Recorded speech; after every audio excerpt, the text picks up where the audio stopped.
You've probably noticed over the last couple of videos that the timber rack on the back wall's gone, as are the shelves, and has been replaced by this big empty cabinet. Well, the idea is quite simple. I am sick and fed up of trying to remember where I put the kit that I want, and also forgetting about the kit that I've bought. Now, I also fully accept the fact that I keep changing my mind on where I want stuff and why it should be wherever. So I'm going to try and make this a little more flexible. So the outside cabinet, the cabinet outer that you can see, is held together with dominoes and glue, because I can't change it anyway. All I can do is make it smaller, which I'm not going to do. So it's fixed, it's defined by the available space on the wall. It's held up with a panel at the top, same way that you would kitchen wall cabinets, but there's also a supporting rail underneath. And once I get my chop saw back, I will probably extend over there. But for now, it's this bit. And for now, I want to deal with my routers. It's not excessive at all. I can justify each and every one. Anyway, most of these stay with bits in them all the time. Well, this one, this one, this one, this one, and this one. These two are flexible for those little jobs that just crop up out of nowhere. So nice big juicy router for the heavy jobs, small delicate one, ready for use. But these, as I mentioned, the bits stay in them. So the cabinet, the housing that I want to make for them, I want to make so that I can leave the bits in them and they don't tilt and titter and roll everywhere. And I also want this to be flexible, reusable, ready for when I change my mind and I want something else there. I also want them to be modular so that to begin with, if I decide I want my routers here, that's great. But if at some point in the not too distant future, I want to put my squares there or my hand planes or my sanders there, then I can literally slide them along. So that means if I want to reuse the panels that I've cut, then glue's probably not a good idea. So I'm thinking pocket holes, 3 modules, mini cabinets, with these 3 on the bottom being the heaviest, and then these 4 will quite happily sit above them, nice and light, easy to get to if they're up higher. Because I've got to remember I'm a shorter person and this is always going to be here in the way, so I want these nice and easy because they weigh a ton.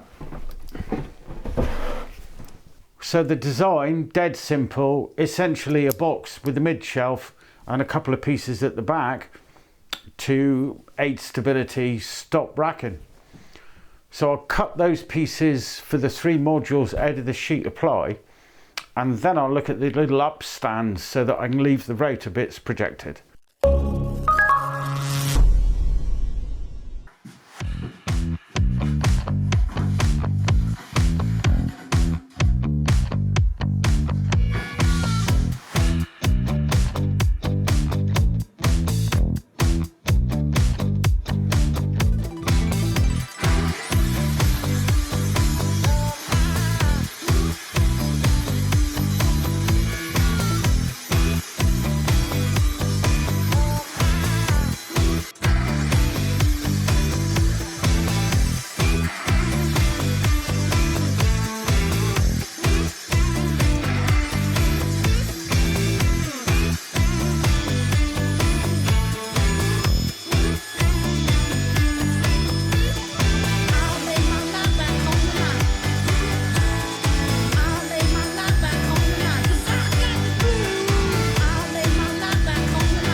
all my pieces now cut to size, my last job before I can screw them all together is to cut a little section out to allow for the back mounting plate in the outer cabinet.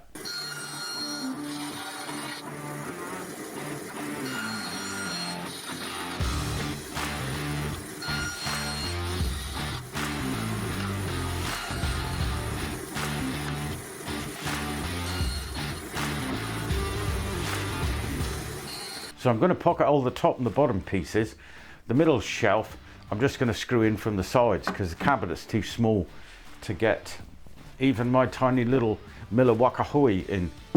So I've got my pocket hole jig screwed to a little bit of MDF clamped to the bench. Just going to line up the pencil holes with the centre hole in the jig and drill holes.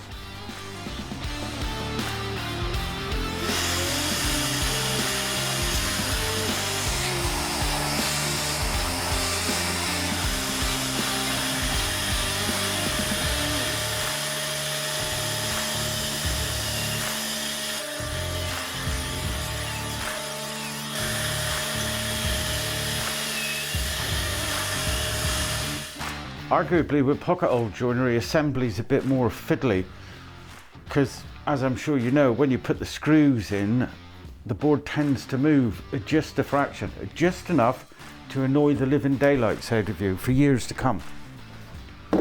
So I'm going to clamp the living hoo-has out of it.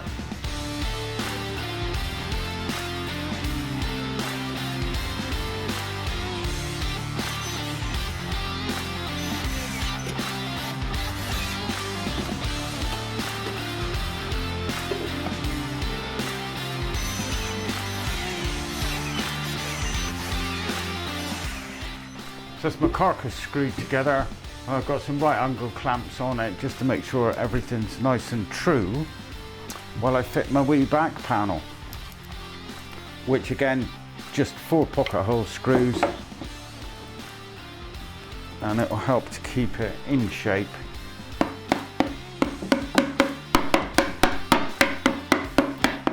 Nice and rigid.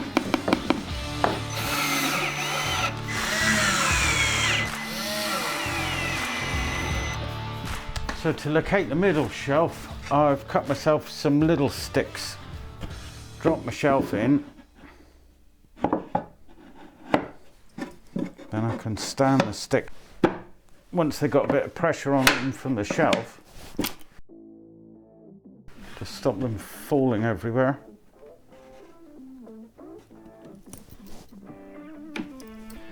I'll clamp high so that I don't get in my own way. Just going to strike a line in the middle, square it through with my super duper 400mm Rutland square, because I can't afford a woodpecker. And then I'm going to come in 50mm. 351.75,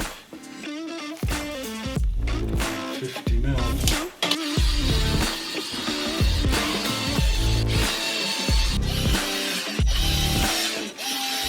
So that's all my cabinets assembled. Now on to the router bases. And once again, as I know I'm going to change my mind at some point in the future and want to reuse these for something, I'm thinking to keep it nice and simple and literally put strips down each side, maybe 2 pieces of 18mm MDF down each side. So I've got the height because I allowed for it in my design.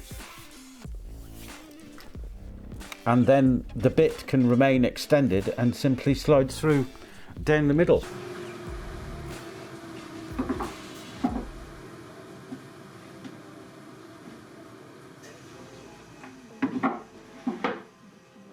So I want to make sure they're perfectly lined up while I route the round on that corner.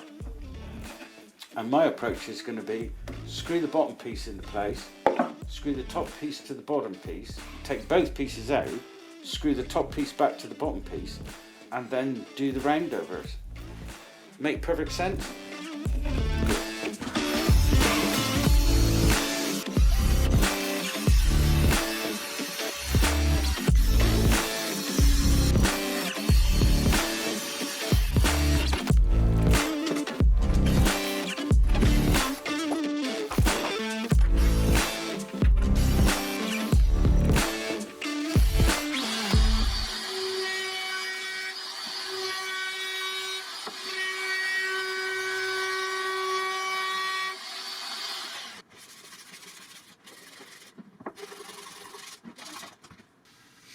So that's large routers accounted for.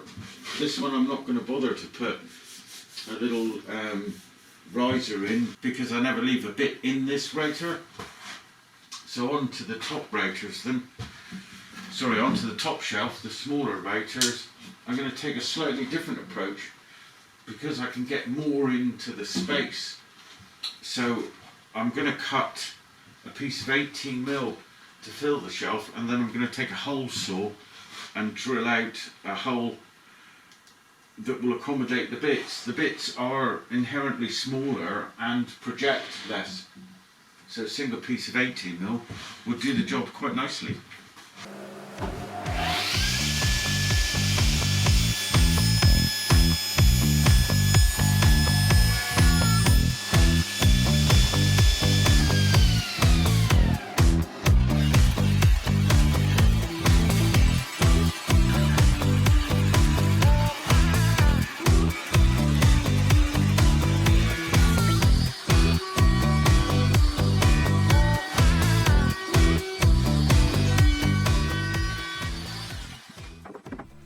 So my last job before I slide my units into place and mark this as another roaring successful upgrade is to pop a support panel just at the far side of the 3 units so I can stop flexing this bottom shelf and tie everything together.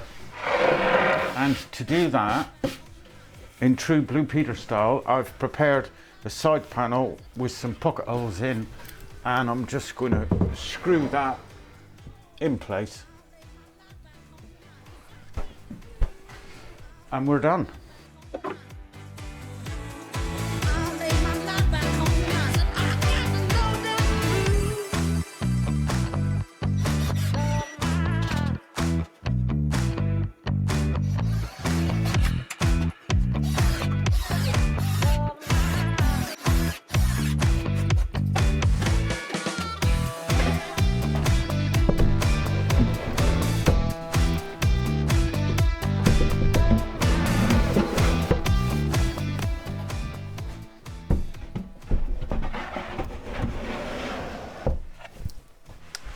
IKEA eat your heart out, modular shelving at its best.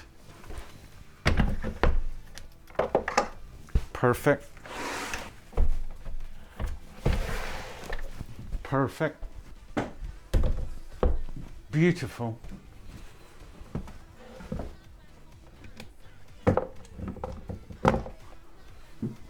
A little reach, but not bad.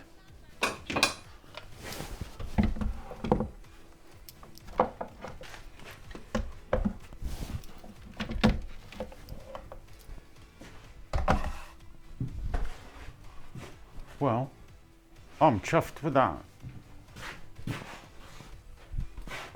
Perfect. And space for another. What could be better? And who knows what's going to happen over there? Only time will tell. And you'll only know if you stick around and stay tuned. Thanks very much for watching, and see you next time. Ta-ra!